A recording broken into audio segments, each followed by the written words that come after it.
relates to approximately 1,500 BC.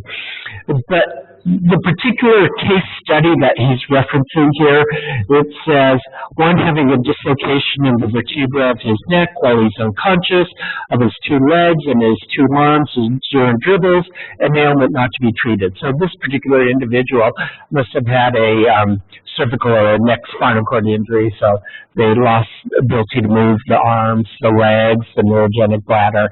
And it was a pretty fatalistic approach because there wasn't much you could really offer, and that's why they say it's an ailment not to be treated. Next slide.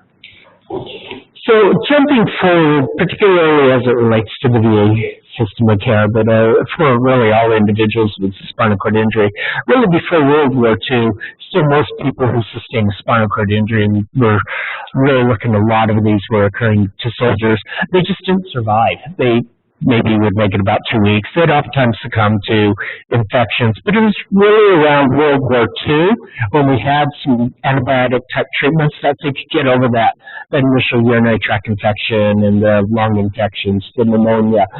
So in World War II, there were about 4,000 individuals in the U.S. military who sustained a spinal cord injury. About 1,400 of these eventually made their way into these spinal cord injury-type centers, which were referred to as paraplegia centers.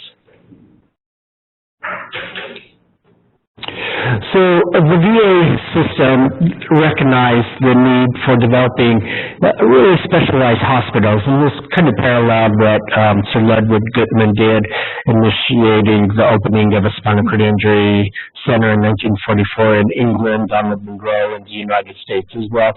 But the VA by 1949 had these 6 specialized hospitals to manage individuals with spinal cord injuries. So jumping forward, we move to 1960s, and still not a lot of changes, though, occurred in terms of getting people back out into the community. So many of these individuals, and most of them were institutionalized. So they were essentially in these centers, they were in large wards. There wasn't kind of this idea of community reintegration. So we recognize an individual. How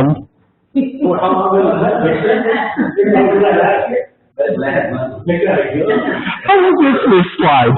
This is on the VA national website, just so all of you can access this, and that's where I actually discovered this particular photograph.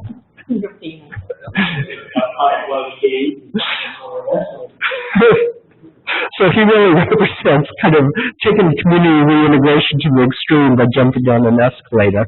That voice was heard, that veterans wanted access to their homes and then to their community. So relevant to our particular center at VA Palo Alto, we opened in 1974, and here's the groundbreaking ceremonies. The individual in the white coat is well known within the SCI community. That's Dr. Indra Prakash. He's a urologist and pulmonary boarded physician, and he created the center and really ran it until 2006. And under his guidance, it really did establish a reputation of excellence in spanning several domains, including clinical care and education, and also really educating many eventual providers. It also really focused on clinical research. He developed the affiliation with Stanford, and one of the other elements was providing this comprehensive care for individuals with spinal cord injury. So today within the VA system of care, we operate in what's called a hub and spoke model. So there are 25 SCI centers spanning across the country. They're recognizing that you can't always get to your specific SCI center, and not all care necessarily needs to be done at SCI center. We develop partnership with our VA healthcare systems, kind of in the geographical area. So for Palo Alto healthcare system, we also have spoke sites in Fresno, Reno, Sacramento, Pacific Island healthcare system, and even the Philippines. And everyone within that geographical area is our responsibility as long as they have a spinal cord injury or dysfunction. We try to get them to the hub for annual evaluations, integrated evaluations, but certain things we can also manage at the spoke site. So that leads us to the ICF. So we are introducing the ICF model here because it's really something that we work within, and it guides really everything we do clinically as well as in terms of research. So I'm just going to go over the words super quickly. ICF stands for International Classification of Functioning, Disability, and Health. I don't know why it's not the ICFDH, but it's just called the ICF model. It's from the World Health Organization, WHO, and it's a model that it sets the context, including it's for any medical disorder, and it's housed in the various domains that relate to that.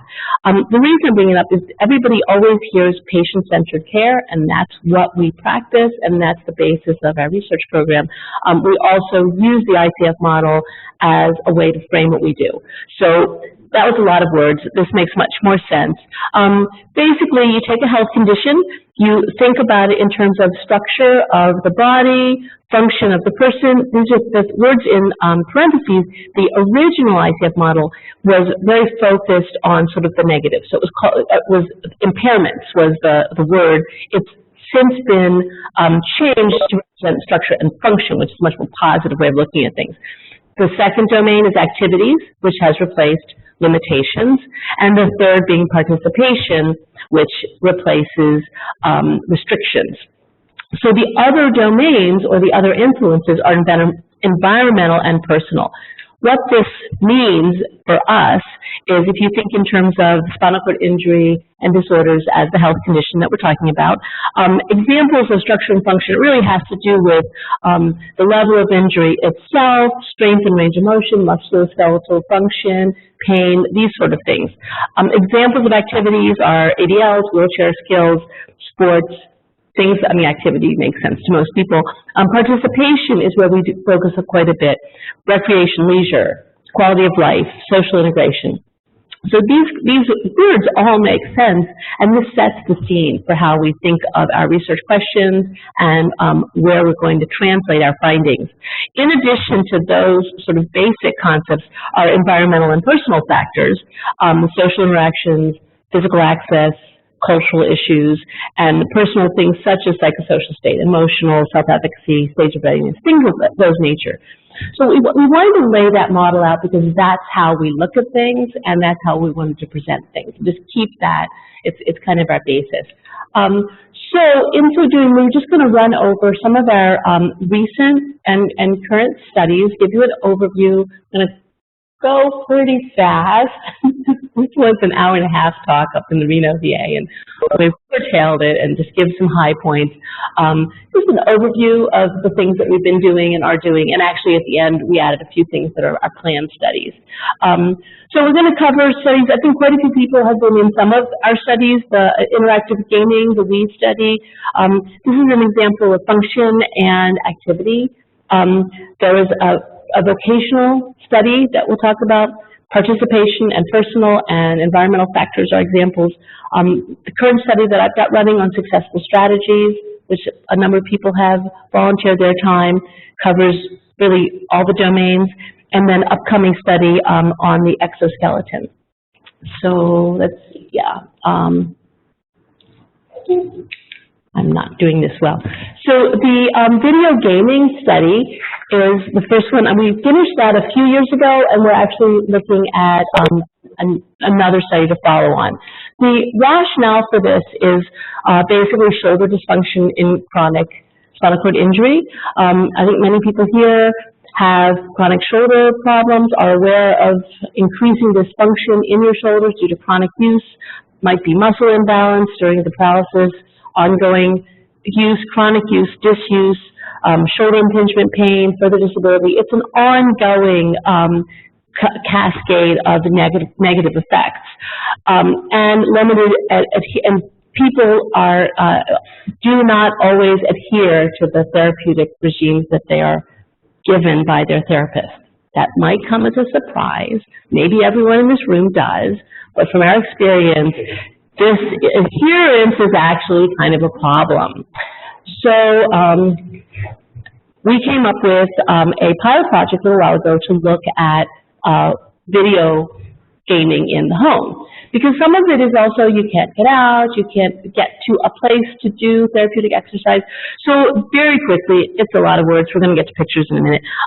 The pilot project was to trial a program of interactive video gaming as a form of rehab. We really were, it's out there, it's in the paper, it's called rehab, there's all sorts of things, but they're really, at this point in time, and actually not so much now even, not so much research on it, not so much evidence of whether it worked, how much it worked. So we set out to lay the groundwork to defining the variables, looking for where we really did see positive outcomes, things along those lines. So the specific aims were to enhance rehab post-spinal cord injury by providing an innovative, fun, we hoped, activity-based regimen in people's homes that people would actually do. So you would adhere to these programs. And to promote upper extremity conditioning in order to improve and maintain physical status, self-care activities, and community participation.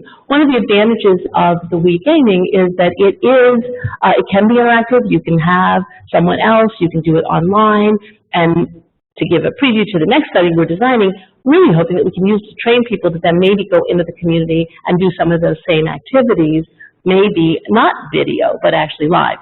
So we had 19 people, about half and half veteran and non-veteran, if I remember correctly, 3 women, 11 men, 5 with paraplegia, 9 with tetraplegia, mean age of 44.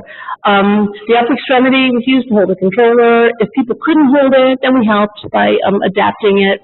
And each participant was given 4 games to choose from, 4 games to play, and you could choose what you wanted to play at any given time. So it was the Nintendo Wii Sports. It was bowling, golf, tennis, and boxing. And everybody who participated was not used to participating in Wii. So just some examples. Is that what you wanted? You're not familiar with? Yeah, because we're trying to introduce it and see what people thought, if they did it, how did it work, who had trouble, who could do it. So bowling was one, golf and tennis. These are just examples. I think I have almost about half and half bets and non-bets. Boxing. And this one actually was the one that had the highest cardiovascular output. People elevated their heart rate 20 to 40 beats per minute during play. We looked at balance, strength, active range of motion, coordination, heart rate, EMG, and whether people enjoyed what they were doing. We actually did quite a few things. I took out most of the results because there's a lot of detail. We did EMG, we measured the muscles, we instrumented, we did motion capture, and basically what you can see in this graph is it's for each of the sports along the bottom, and then it's different muscle groups. For comparison, on the right hand is 2 exercises that are commonly done at home. Go home with biceps curl or shoulder press as just a standard therapeutic regime. So we thought that it would be good to sort of put this in that context. And we found that for the various muscle groups across all the sports, we're getting equivalent or greater use of muscle.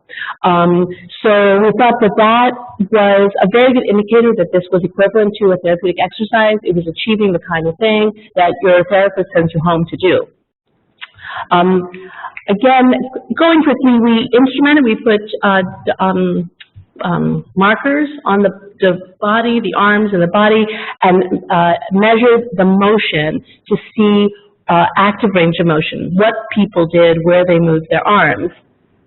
It's called motion capture, and this is a 3-dimensional representation. You can see the 4 different sports. The most important one is the big one. And what this represents is where the arm went in space. So you can see that it takes up a lot of space, which is very different than, a shoulder press, a biceps curl. Why we were doing this is to give a sense of the functional use of the upper extremity, not just a single muscle, bending one muscle, moving the arm a little bit, but a functional use to a great extent. So just a summary, we found that exercise, these are just a very brief of the findings. Exercise adherence was very high.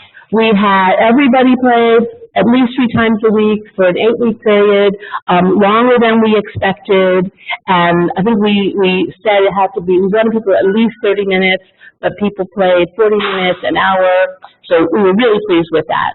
EMG analysis, the muscle activation was higher after the 8 weeks of training. And there was not a lot of changes on the functional tests, but there was some increase in accuracy, endurance, ability, the play levels improved. So we think we did get changes, but we definitely got increases in muscle function. So the final conclusions were that it does provide an effective home exercise program. It's enjoyable, engaging. People did do it, and we actually have a couple of units that are still out because people asked if they could continue it for a little while. So we're actually seeing how long that will, how people are doing on an ongoing way. There were physical and functional benefits, and it's something that can be used in the home and community setting. So, was there a forecast as far as how many years of being the spinal cord injury of the participant? It was a range. It was a range. I don't remember. It was in the very first slide. I don't remember. But no, we didn't have people with I think it was at least 2 or 3 years out. But we hope to expand this, and because we don't have as many people with new injuries, I think it probably would be a great thing to introduce early, especially with newly injured. And also, age was not a factor. We had people who were younger, who were older, people who were open to the sport. So I'm going to hand it back to Dr. Ochoa. Oh. Consider just exercises in chair, which is we didn't do that. We only had people who were in chairs. As I said, it was a pilot, it was a starting point. So we didn't look for a whole lot of variables and a lot of different things. But sure, I mean, that would be an interesting approach as well. But we wanted things that could be done by somebody seated. Maybe you can just repeat the question. Oh, I'm sorry. The question was, did we have an opportunity for people to do this in a standing frame, which certainly would be possible, but that wasn't something that we did this round. We'll be happy to incorporate that. I always like taking ideas from the group. Okay, so moving on to our next study, when we think about having a spinal cord injury and life after a spinal cord injury, we don't necessarily define the goal as being discharged from the hospital. Really, the greater goal is reintegration back into the community, and that includes wellness, maintaining a healthy life after a spinal cord injury.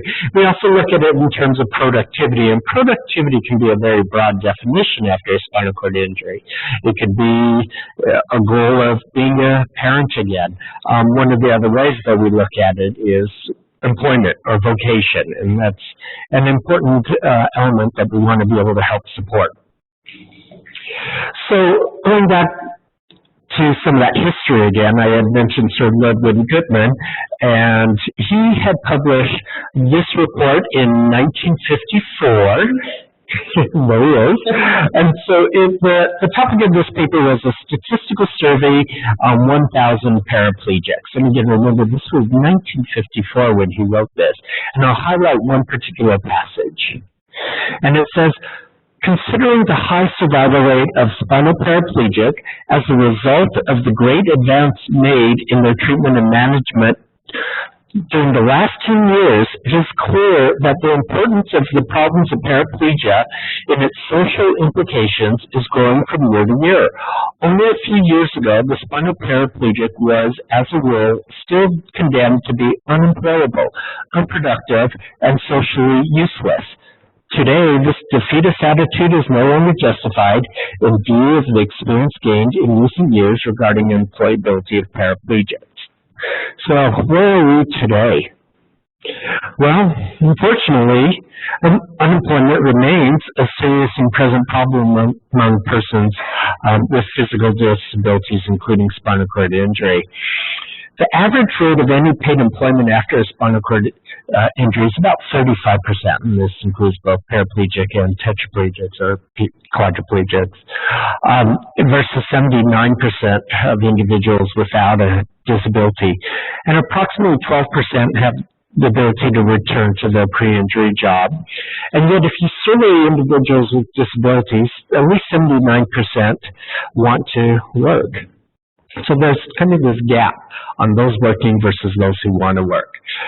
So we were fortunate to participate in a multi-center study, and it looked at specifically employment, and it looked, more importantly, at a particular model to get people employed.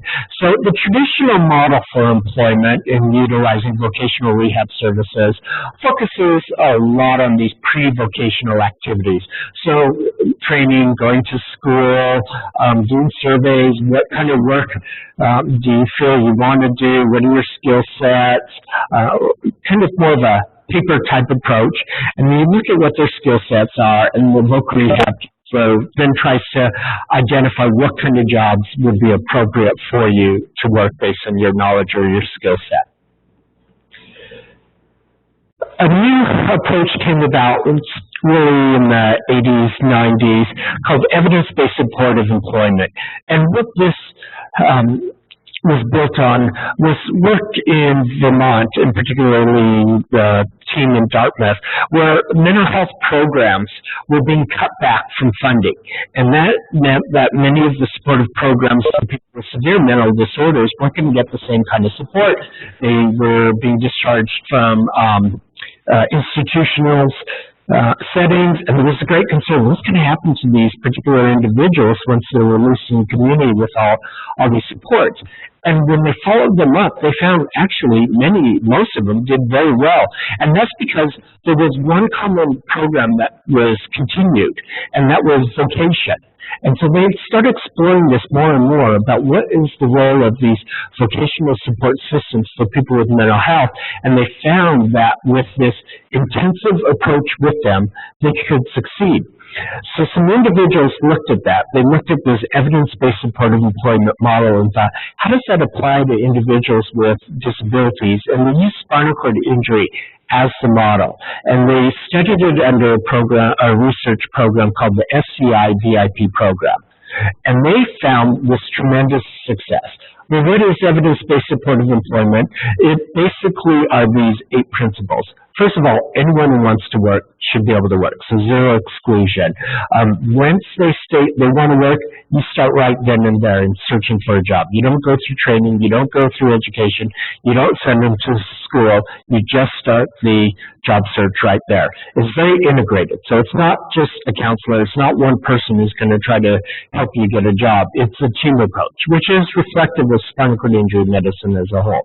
It takes occupational therapists, work environments. It takes the medical team to overcome some medical barriers. It takes social work involvement to identify benefits or benefits that might become at risk because you're employed. It's job carving. So it's not what your skill set tells you what you can do. You tell the program what you want to do. So it's really job carving based on preferences. It's competitive employment. So we're not looking at, protected type jobs preserved only for people with certain disabilities. It's any job that's available to everyone else, you should be able to compete for as well. You use community-based services, so you look at what exists to help support you get this job in the community. Again, that benefits counseling. And then once you get employed, there might be barriers that are discovered. So you continue that support to get them through some of the difficulties that you might initially encounter as you get employed, and that's the follow-along support. So again, this shows the data from that SCI VIP study, and it shows the yellow bar represents a 11-time relative rate of success compared to the traditional approach. So it's much, much more successful than the traditional approach for getting people employed. So the PROMOTE study looked at 2 things. One is it was an opportunity to look at the employment rates for veterans with spinal cord injury population at large. So it was ability to survey and capture data. The second one was then to understand this model, the evidence-based supportive employment, and the intensity as it relates to outcomes over a longer period of time. And I'll just jump to some of the specific data. So 213 veterans with spinal cord injury, no prior exposure to this particular model, were enrolled. They were followed over 2 years. Out of that 213 individuals, 115 were actually able to obtain competitive employment. So that puts us at an employment rate of 43.2%.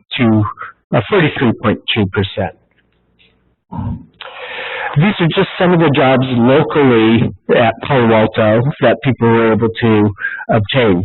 So architectural design, bail bondsman, coordinator with the covered California Unity Care.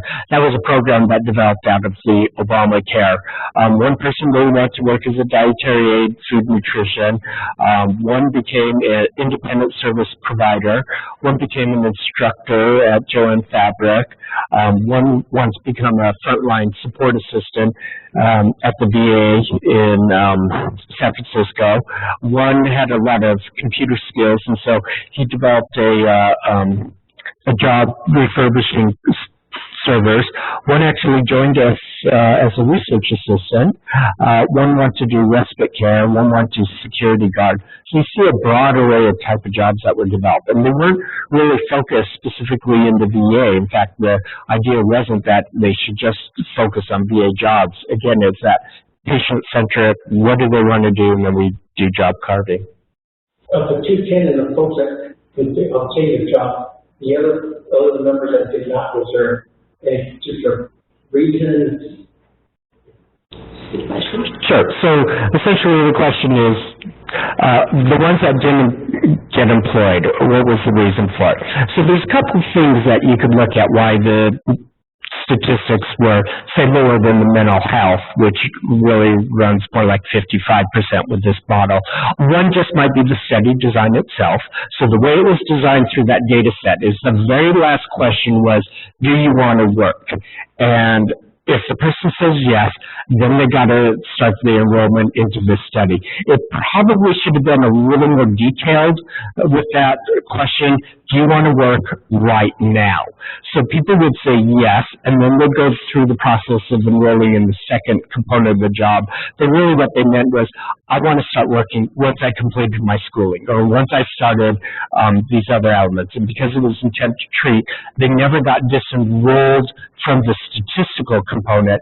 So there was already kind of this ceiling effect that you could get with that population. The other is, just maybe within that 2-year frame, that wasn't the right time for them to work. They developed medical problems. So once the clock started, they might have developed a severe pressure ulcer or some other medical complication that they became hospitalized for a very prolonged time. And so that took out a large part of the time that they might have been competitively employed. There was a couple people who actually were employed right after that 2-year point. So I don't remember each person. It's actually a really good question, and we ought to sort of make sure we have the answer to all of them. But I think for the most part, everyone who did want to was found successful employment. It was really quite spectacular, the way that model worked. Okay? All right. Rapid fire, going through different things. So the next study is called, it's Successful Strategies for Activity and Wellness After Spinal Cord Injury. Again, this last study, the Vocation Rehab study, was focused on veterans only because it involved the records. There's actually a cost analysis part of it that is ongoing. So some of our studies, of course, are veteran-focused only, but many of them are not. So this one was open to everybody, and we're still recruiting, which I have talked about it before here. So Successful Strategies for Activity and Wellness After Spinal Cord Injury. It covers, again, a lot of domains of the ICF model, which obviously is my focus here. This is based on the risks of chronic inactivity. I'm reading because I can't see slides very well. So I think that, people are pretty aware physical inactivity is one of the major risk factors for cardiovascular disease. This is something that is prominent in people with disabilities, in particular with physical disabilities. So it's a major concern to us. There are many studies that demonstrate that cardiovascular, skeletal, and functional benefits of exercise are available to people with spinal cord injury. So it's back to the same issue of getting people to exercise, encouraging people to exercise, supporting people to be active as much as as much as is possible, given whatever your particular state is.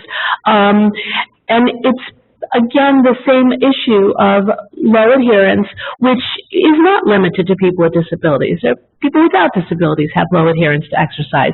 So it's pretty well known that in the analysis of public health that a very high proportion of people don't meet the expected minimal exercise, what do they call it, standards, recommendations, to do something 30 minutes a day, 5 days a week. Oops, that's my phone. So there's various literature about these low adherence rates. Most things focus on the barriers.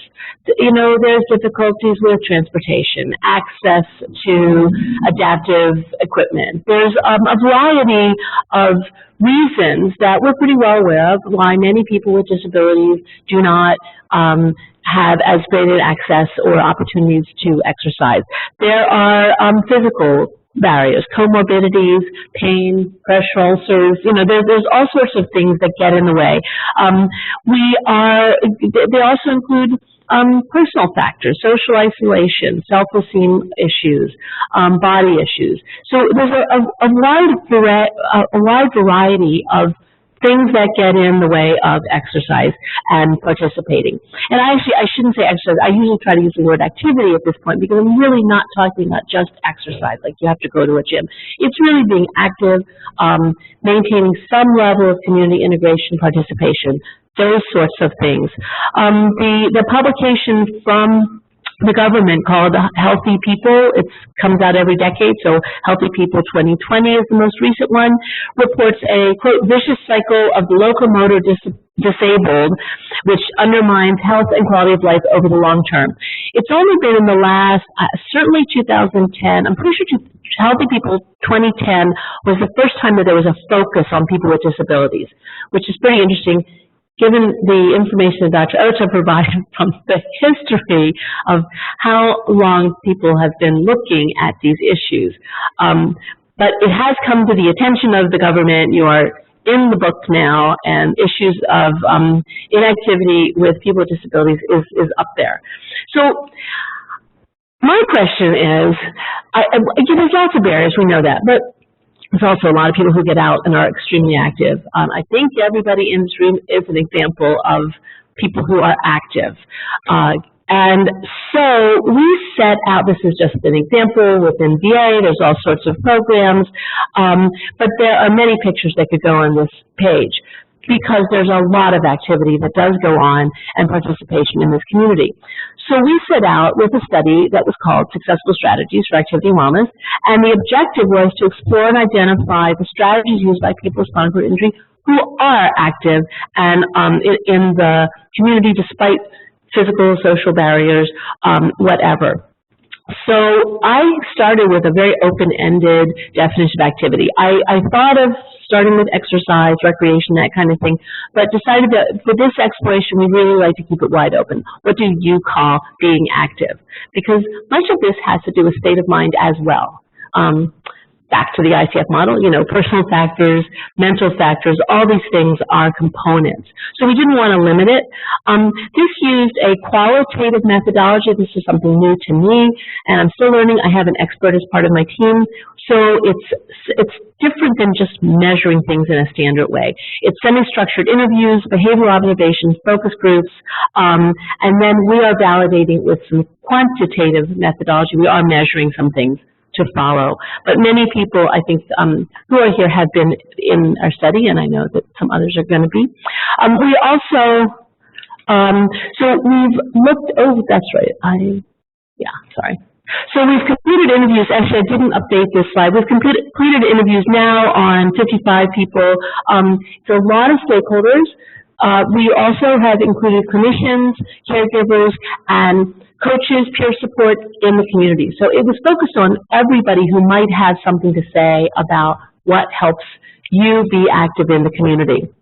33 men, 17 women. We were able to recruit quite a few women from this community. We have a few in the VA, of course, but it's been great because there's some different perspectives. When we include both genders, we've got a range of ages. We have 19 veterans, actually quite a few non-veterans. This does include the clinicians, so it's a wide variety of people, range of age, all levels of injury, and newly injured to long-term injury. So I think we've got a very wide swath of the population. So what is activity? This starts coming from quotes. These are things that people said, because we're collecting all these definitions. It includes things like getting outdoors, daily pushing wheelchair to the mall and to stores, walking the dog, gardening, going to the gym, playing with the grandkids and kids, watching them play sports, enjoying football. Again, quotes, pushing oneself to the maximum, rock climbing, water skiing, rugby, horse carriage riding. There's an amazing woman her main sport is horse carriage riding, and that was quite exciting to hear everything in that interview. We taped these interviews, videotaped and audio taped, so we can go back and listen and get all the information from them. Indoor activities, keeping people mentally active, jigsaw puzzles, cooking. There's a wide variety of things that people discussed as being their activities. And so we captured all of that because we think we're really looking at quality of life and aspects of wellness. It's not just physical fitness, especially for people who are more highly injured and cannot be as physically active as we traditionally think of it. So we were trying to be inclusive of everything. One of the more surprising findings, I would say, is that there were a lot of exercise tools used in the homes. We found quite a few examples of stationary bike, weight bars. Some people had really built little mini gyms in the corner. So this was, we had not anticipated quite as much of equipment in the home. So that was a bit surprising, and I'm definitely going to make sure our clinicians are aware of how much can be done in the home, often in very small spaces. One of our thoughts is to help other people develop some of these same strategies. And then a lot of quotes, which I don't have to spend a lot of time going on here because we really want to leave plenty of time for discussion. But I'll put them up so you can read them. I think being active, to me, it means you're not sitting still. You're going somewhere, getting something done. I think you can even be active around your house, even if you're not doing something athletic. We took this theme throughout. What it means to me is you're doing something like outdoors, not in front of a computer, doing nothing, working with your fingers, I guess. Basically pushing wheelchair. People had so many different levels, and we also had some, very competitive sports people in the group. So we have lots and lots and lots of interviews to go through. But for the most part, our preliminary findings included that there was this wide definition of being active, home-based exercises were an untapped opportunity, people had a strong belief that they could increase their own recovery with personalized high-intensity activities. And another primary finding had to do with planning and organizing. This was, I think, one of the basic strategies that made a big difference, that people had the ability to organize and plan. There were lots of components that would get them to what they wanted to do being active. And then another of the findings was the positive affect. So many people in the group said things about what kept them going, a positive outlook on life. And these are findings that we'll be bringing back to our psychologists. Are there ways that we can detect if someone is not looking at things that way, what we can do to help? All of our findings are going to be implemented to try to pass these strategies along to the rest of the population. So we're currently doing measurements and looking if we can measure some of these same things that reflect the conversations that we had to validate the findings. And we will be back when we have the post-preliminary findings. So on to Dr. Ota. So the last area we'll cover of our projects is the exoskeletons, and this is one that we are just initiating. So you can see here, these are some of the domains that the exoskeleton study fits under the ICF model with body function, body structure, activities of participation, and environmental factors. So with that spinal cord injury, we're well aware of the consequences, obviously the immobility, inability to, for many individuals to be able to get up and walk, that lack of weight bearing and changes in our mobility affect our bone, so the bone quickly starts reducing in its overall mass, and we get thinning of the bone with what we call osteoporosis, that disconnecting our brain from the spinal cord down to the muscles lets the muscles and the nerves that still go to the muscles kind of act on their own, and we get that spasticity, the involuntary movements in our hands, trunk, and legs, and throughout our body. That immobility also can make the joints get stuck, so we get what we call contractures. The prolonged sitting or prolonged putting too much pressure in one particular body leads to skin breakdown, and we can get pressure ulcers. And there's a lot of other changes that occur in our body that maybe isn't so readily noticeable, but we can discover it. So we kind of redistribute our fat and lay down fat in different areas. The blood sugars can not have the same kind of control, so diabetes can become much more prevalent, and that might all impact cardiovascular health and lead to cardiovascular diseases. So stepping back a little bit with being able to get up and move and combat some of the mobility issues. Historically, there's some devices, these orthotic devices that these two images represent what we call hip, knee, ankle foot orthosis. So they kind of brace at the hip, the knee, the ankle, and give you the stability so you can be upright and even do some walking. It costs a lot of energy, so it takes maybe 5 times the oxygen demands to be able to use these devices compared to normal control people without spinal cord injury, and the speed's much less. So probably about 5 times slower than people without a spinal cord injury. In reality, people who are issued these devices, if you follow them year after year, you see them used less and less, and probably most of them are sitting in a closet or up in the attic. So there was ability to start coupling these kind of bracing systems with power and what we call the power exoskeletons. So where's the history come from these powered exoskeletons? Well, the military really tried to utilize these particular devices, and there's many different attempts to couple the power with the exoskeletons. I'll just highlight 2 particular examples. One is in the 1960s, the military collaborated with General Electric, and they created this particular device, the Hardeman device, and the idea was that it would give you power. So if you've seen, what is it, Alien 3, where she's using that robotic, it looks a lot like this, and one of the things she could do is lift tremendous loads. Well, with these, 250 pounds felt like 10 pounds. It was powered by hydraulics and electricity. It was very heavy. It was 1,500 pounds. It was also pretty slow. He could walk about 2.5 feet per second. And in the end, it really wasn't successful. They never really did put someone in it and make it fully operational. And part of that was when we turned it on and started moving it, there were a lot of violent, uncontrolled motion. So they never really did jump to putting someone in and trying it. So another version is this human universal load carrier, the Hulk, and it was developed with a company now called Exobionics. And it's a hydraulic-powered device, untethered, so you can move around in the community, out in the environment. And the idea was that soldiers can carry heavy loads at a rapid speed, so carrying up to 200 pounds at a top speed of 10 miles an hour for extended periods of time. Again, this one ultimately wasn't that successful. The fatigue factor was just too high. And so it never really became a military application.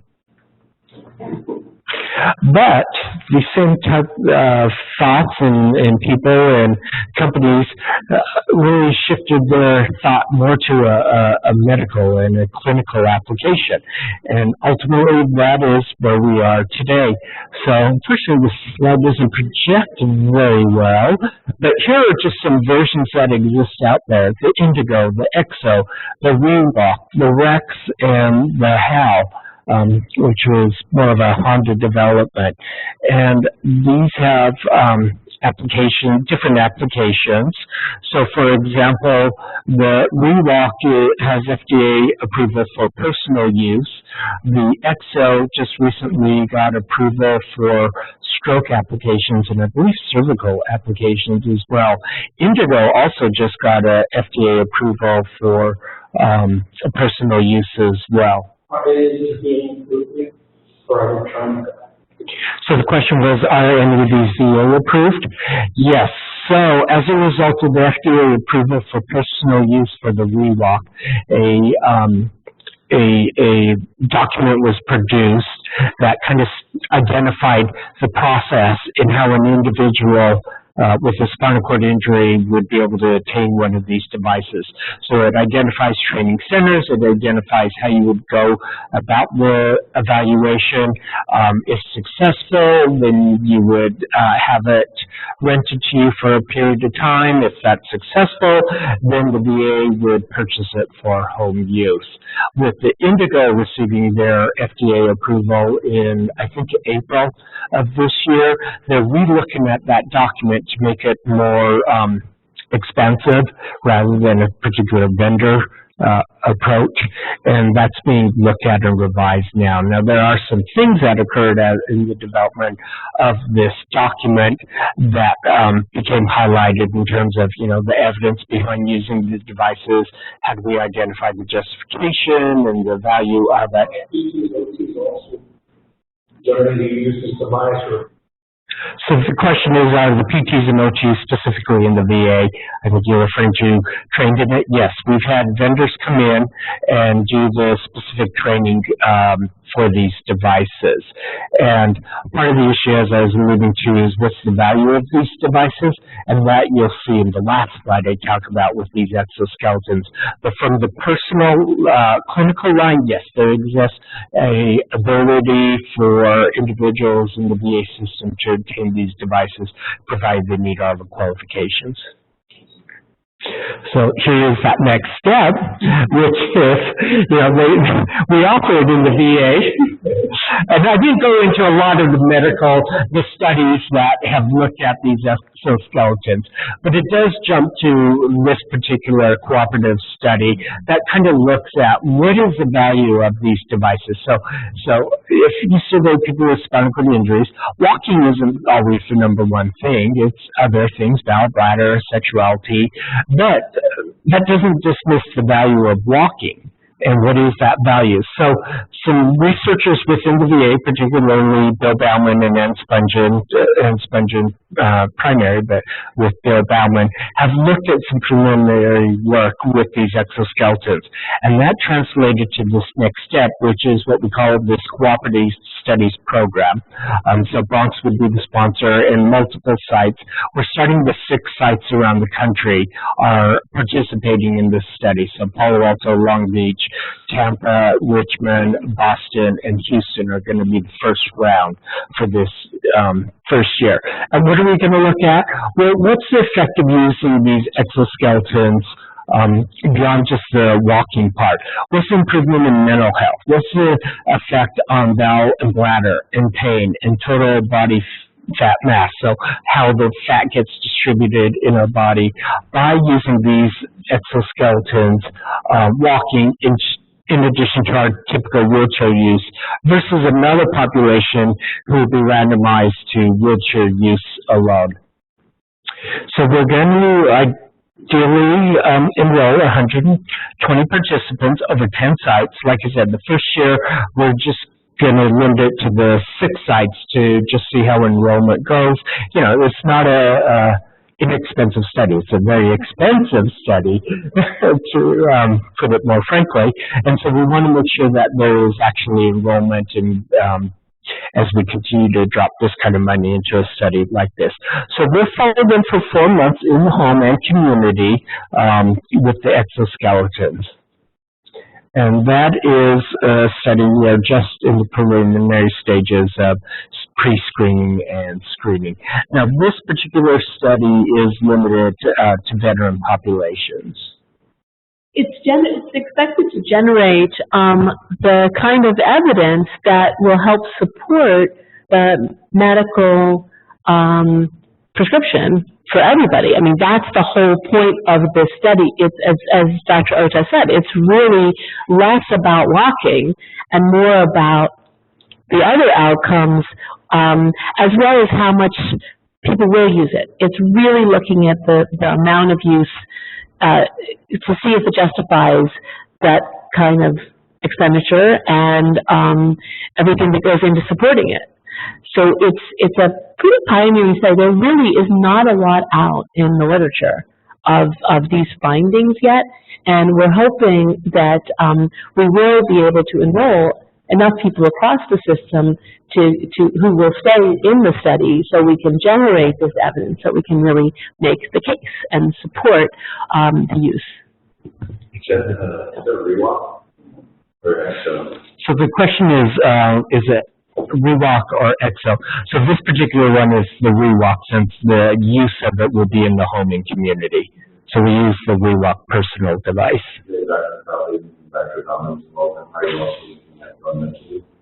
So the question is, given Dr. Kiratli, Dr. Spungen, and Dr. Bauman's involvement, is bone density being looked at? And yes, we do have a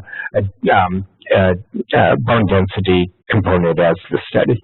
Bone density is also one of the screening criteria. So looking at being safe enough to walk, it's looking at safety too. It's looking at a lot of things all at once. Bone densitometry. Yeah. On that, like, where's the cutoff for safety? What's the criteria? For level? An excellent question. What is the cutoff for unsafe bone density? That's really an excellent question.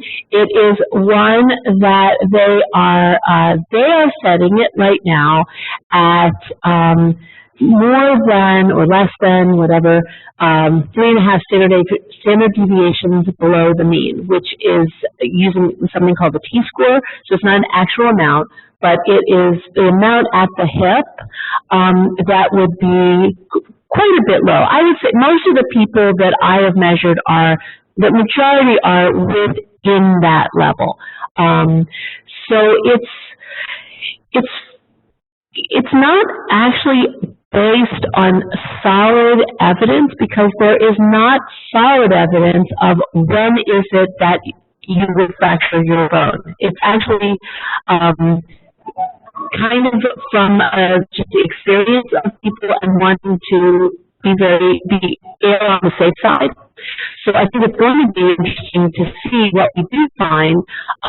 I personally believe that, and I think that Drs.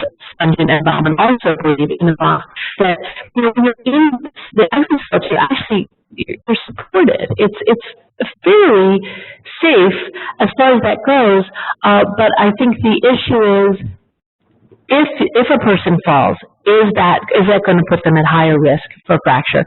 It's and I think that the people who are involved, especially at this early stage, do not want to have fractures be the first thing that derail the study.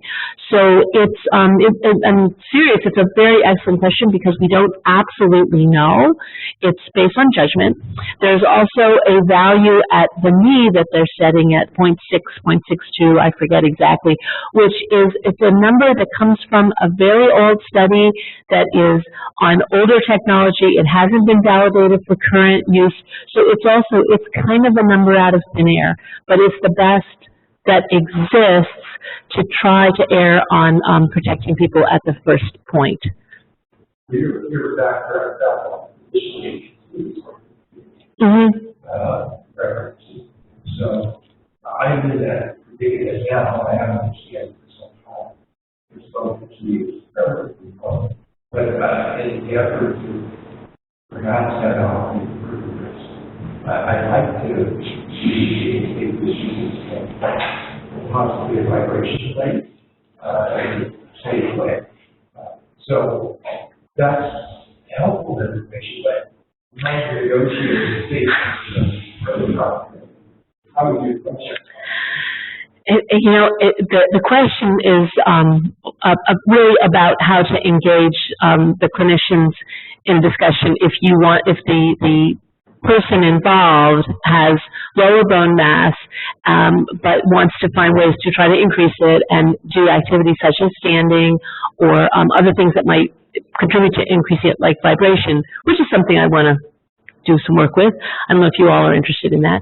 I don't know what to tell you.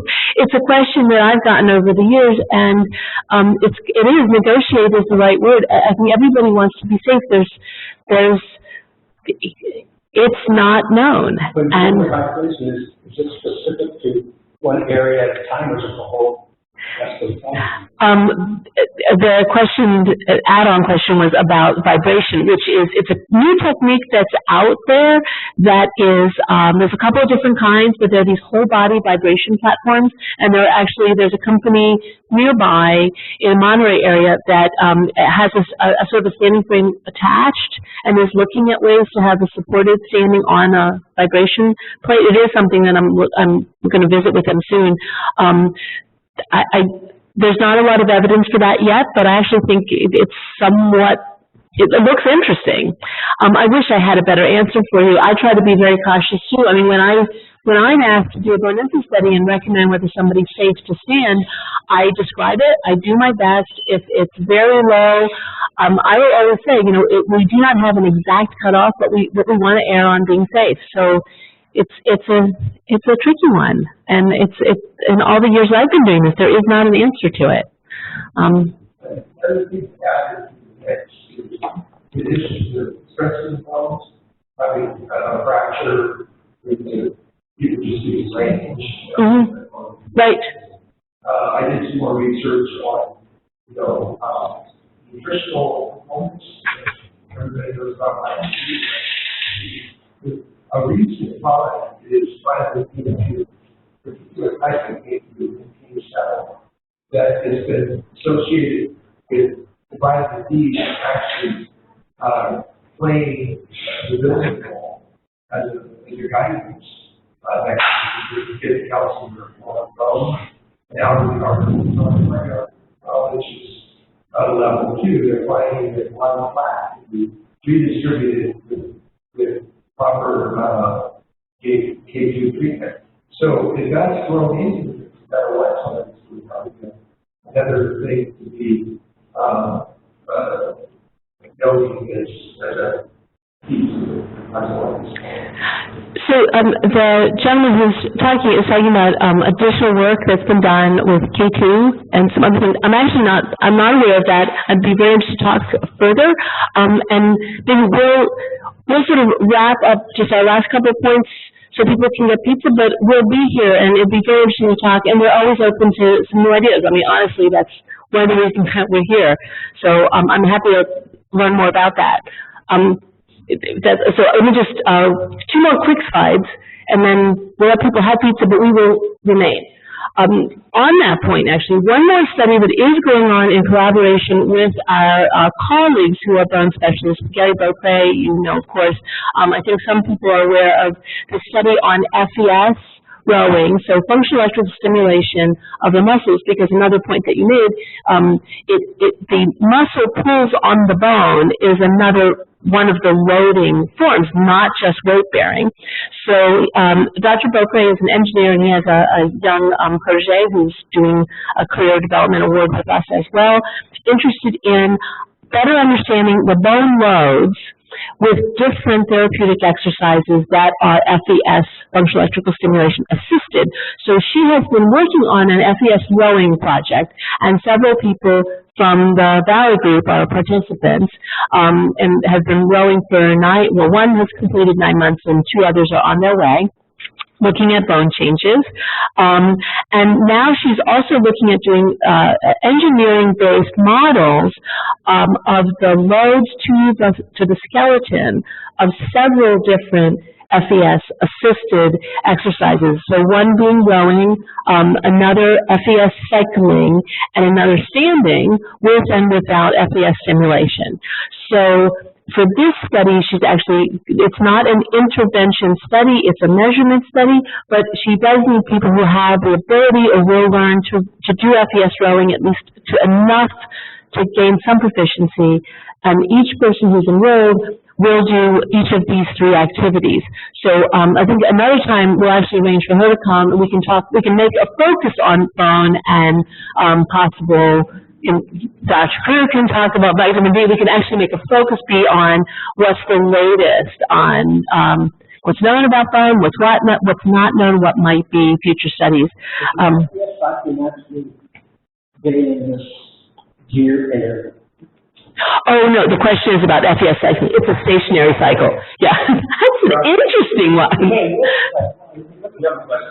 Oh, absolutely. It basically says, what's the highest level of spinal behavior you complete or complete in order for you to get into the exoskeleton? Good question. I believe it's C7. Yeah. So they have the FDA approval for the personal home use is T7, so 7 thorax. What's it? C6.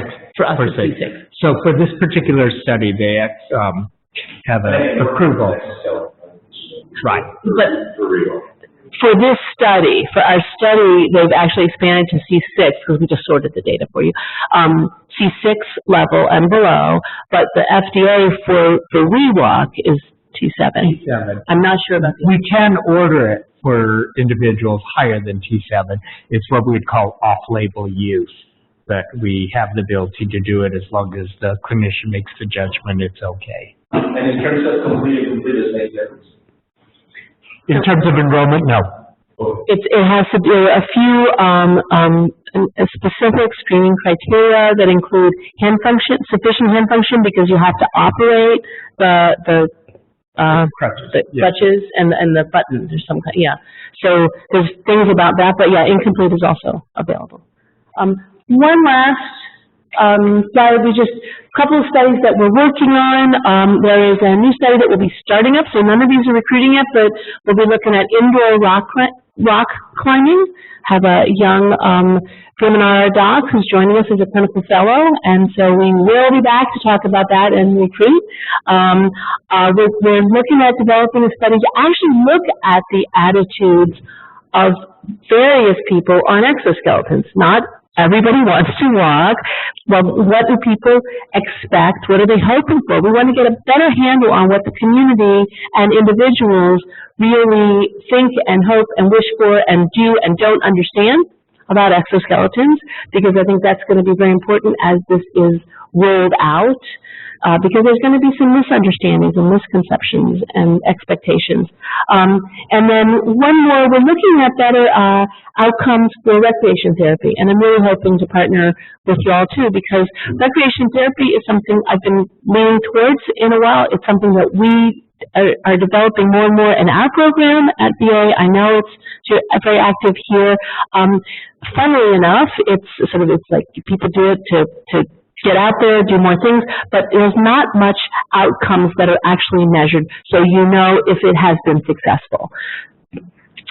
So that's a quick overview of much of what we're doing, and our team is very broad of researchers and clinicians all mixed in. This actually was during the visit of the VA secretary, the new secretary of the VA, McDonald. And who actually came to see a demonstration of the exoskeleton. And that's our center, and we thank you for your attention, and we're wide open for questions. Is both ends of the national limit all classes, bone density measured? The question is about the measurement of bone density. It is not involved. It's a very simple measurement. Traditionally, it's done. It uses an X-ray. There are several ways, as Dr. Crew mentioned, but the X-ray densitometry is the most standard, and it's very simple for the patient. You lie on a padded table. There's an X-ray beam underneath the table that has it's filtered to certain energies, so it's not like a big, the wide spread X-ray that you use for a chest X-ray or anything.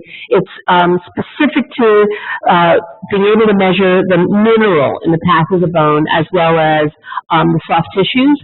So basically the arm just scans over you. You closed, open wound, no tubes. It doesn't take very long, and there's a calculation made based on the amount of mineral in the bone.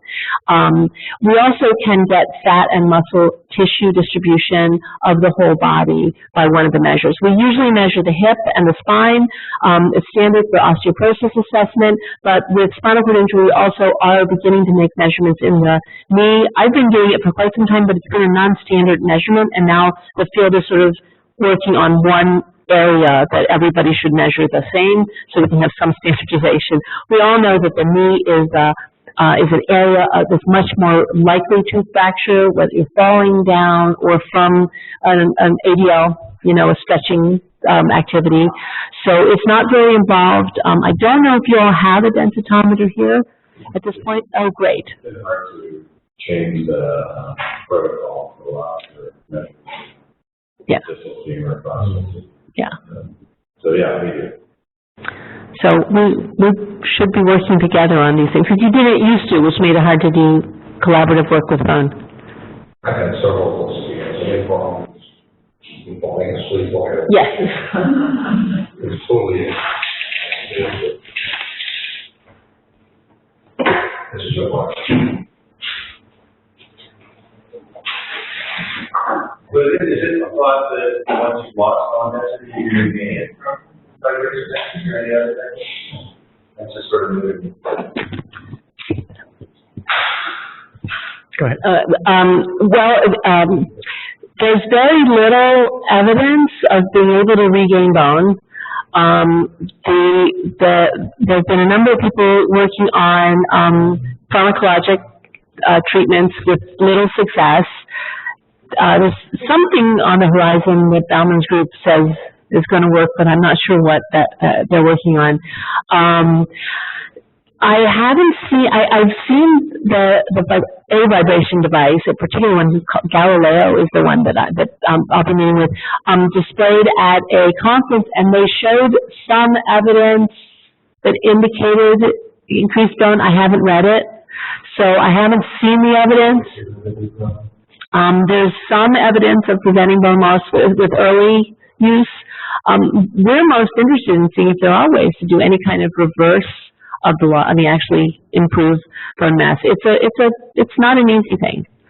I'm cautious. I think that's the same thing. I think Robin Gibbons is here, Dr. Andrews. Yes. With the rowing. From Great Britain. Right. So he actually talked here in this room at SCI Center when they were visiting about a year ago. Yes.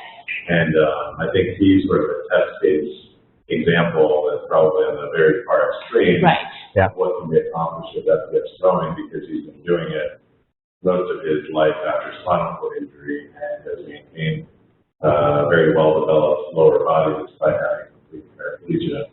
And his own bone density scans suggest you can definitely maintain bone density, and there's been some small studies to show that you can maintain with very frequent and intensive use. Whether or not you can rebuild, I think he had some, a couple examples of maybe bone density scans improving slightly in patients who had not been using them on much user friendly. So FPS technology is probably the most proven right now, and potentially slightly Yeah, that was my experience too. And then I think the longer term question is the sustaining of that bone, and do you always have to couple it with continuing FES cycling to maintain it? And I think from a medication standpoint, pharmacologically, there's not really a lot we can offer in terms of maintaining the bone with the agents, and just amongst all options for all people, there's only one agent that might actually help improve your bone density. It's called Forteo, but that also then carries certain side effects that you have to watch out for if you want to use that particular medication. So, and anecdotally, yeah, I have seen a few anecdotal examples of FES and bone. The question is, hello, I've been studying about weight loss in Juan and Paris. About weight loss, I need healthy weight loss. I can also want to try to, is the question to encourage weight loss with exercise or improve nutrition or something along those lines? Yeah, so it says fat diminution, not muscle weight loss. Okay. I would say we don't have any specific studies, and I know we're focusing on sort of things we've done. We have a study from a little while ago that we're still trying to get the finish up data analysis, looking at nutrition and coupling people who have better diets with actually we have some evidence, but I haven't presented it yet, of healthier diets and healthier weight in people with spinal cord injury. We haven't found, we haven't done any studies that have been enough exercise over enough time to actually look at reduced weight, so I can't comment on it. I do think there is evidence out there, but it's not something that we've actually done studies of. It may be something that, depending on the amount of use with the exoskeleton, we may see some of that. So I do think there is evidence in the literature of the ability to reach a healthier weight with nutrition and exercise, if it can be gotten. But it's challenging for someone with quadriplegia. I mean, it's the usual issues. So. This is another question. Just one last question. I know that higher probably increase a little bit of productivity. However, it can be disheartening and disappointing. But there is always so much opportunity and focus, particularly for higher functioning spinal injuries. Is there anything on the VA's radar that focuses specifically on higher level injury and creating more activities and more opportunities like that for higher level injuries? Yeah, it's the point. As Dr. Oates just said to me, I think we would like to continue with the gaming, because we actually, the thing about the video gaming approach was that it was focused entirely on the arm muscles, and with some of them we were able to get some fairly good heart rates, and we did not measure VO2, we didn't measure oxygen expenditure, because we were really looking at preliminary, just getting it in the home, seeing if people did it. So I think that would be, that really is a good point to focus on. It's definitely a big problem with the population. It is challenging, and that was one of our thoughts, that with gaming that might be a possibility. So. And on one of the slides that Dr. Kiratli showed on that gaming, it showed the activity of the various muscle groups for a high level. So the deltoid, or the shoulder area, the elbow flexors, there was some activity in the elbow extensor muscles, but they did actually involve predominantly those higher muscle groups that had activity. Oh, you're welcome.